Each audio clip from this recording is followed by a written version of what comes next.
At Remsgården in southern Härjedalen, textile researcher Elinor Sudberg is working on producing copies of the Överhogdal tapestries, applying the same methods as those used by the Vikings.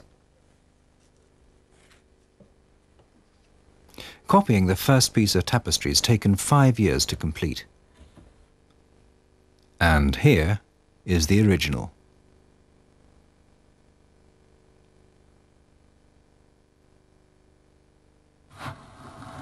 The wool isn't carded but combed, with tools reproduced from the originals found in Viking graves.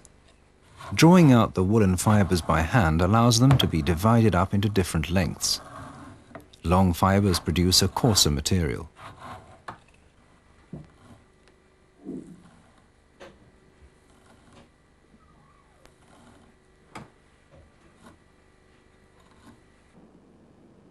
The yarn is spun using the same type of distaff as in Viking times. It's made up of a piece of wood or bone and a stone, glass, amber or bone pulley.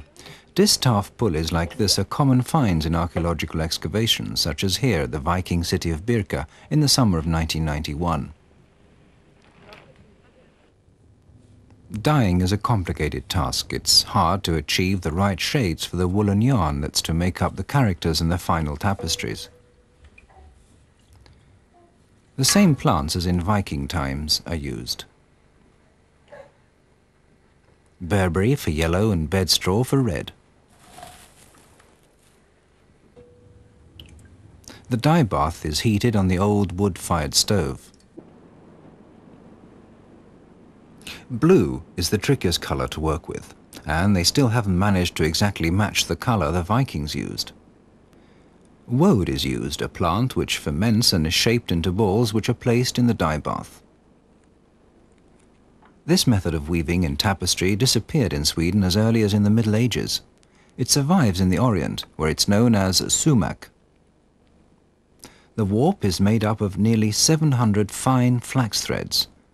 The wool is entwined in the flax warp, after which a linen thread is inserted before it's time for another woolen yarn. The yarn is run over 6 flax warps and then drawn back through 2, and so on. The threads are inserted into the web with a wooden stick. The start of the web shows us that it was placed in an upright positioned loom of a type used in Sweden in Viking times. The loom is also referred to in old tales from the continent dating back thousands of years. It can still be found in out-of-the-way areas in northern Norway, as well as in Iceland and the Faroe Islands.